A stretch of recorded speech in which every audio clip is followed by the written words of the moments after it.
Sobre los precriterios de política económica 2025, Ernesto O'Farrill Santos Coy hace las siguientes consideraciones.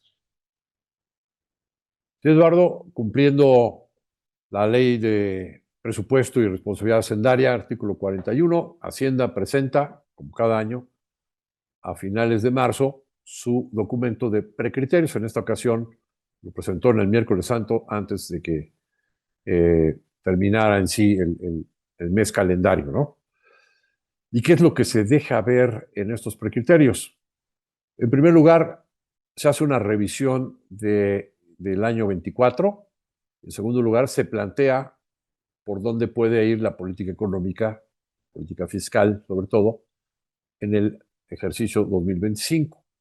Recordando, pues cada año en septiembre se presenta lo que es el paquete económico, que son criterios generales de política económica, la propuesta de presupuesto ya más definitiva y la propuesta de ley de ingresos, ¿no? De dónde van a venir los ingresos de gobierno, en cuánto va a ser la autorización de financiamiento. Bueno, pues se presentará en, 2020, en septiembre de este año el paquete económico 2025, pero por lo pronto se presenta en estos criterios por dónde puede ir la política económica. Y bueno, veamos qué es lo que se ve.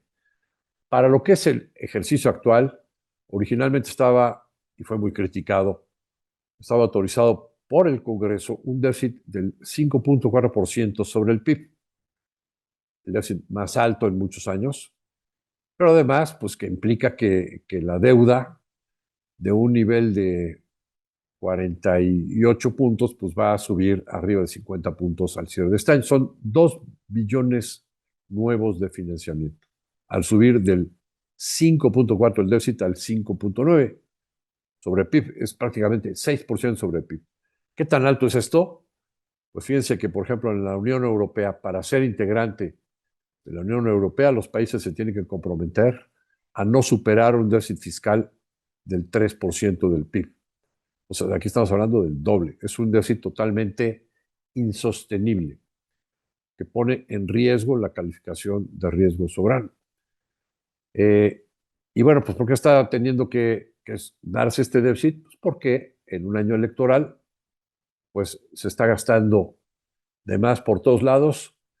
Sobre todo, pues hay que terminar todas las obras insignia, pero en realidad si uno viaja por el país, todas las carreteras están siendo, pues están teniendo alguna inversión, por lo menos de mantenimiento, y hay otros proyectos que también están a marchas forzadas, como es el tren de Toluca, que no es un proyecto insignia de gobierno, pero está pues también con inversión fuerte. Y todos estos gastos pues, son para generar un crecimiento artificial en este año de elecciones. Y estará seguramente muy concentrado ese gasto, sobre todo en el primer semestre, dado que las elecciones son en los primeros días de julio, ¿no? Bueno, ahora, de junio, perdón. Ahora, ¿qué es lo que eh, se ve para el 2025? Pues muy fácil para Hacienda corregir este déficit, pues, reduciendo en cerca de 800 millones de pesos, 800.000 millones de pesos, perdón, el gasto, y con un escenario optimista que sería un poco contradictorio en cuanto al crecimiento económico del 2025. Para este año, Hacienda se mantiene en un rango de crecimiento entre el 2.5 al 3.5 para el PIB de este año, para México, ¿no? Para el año entrante plantea un rango con medio punto de crecimiento menos, es decir, entre el 2 al 3% el rango de crecimiento. Pero ese crecimiento pues es un poco contradictorio si del otro lado estás quitándole 2.6% del gasto de gobierno. Adicionalmente, pues con el crecimiento esperado, están estimando un crecimiento en los ingresos de 300.000 millones de pesos adicionales a los obtenidos en el 2024. De tal suerte que lo que se llama el resultado primario, que es un dato importantísimo, que ha estado en negativo en todo este sexenio desde el 2019 y que para este año superará los 400.000 millones de pesos.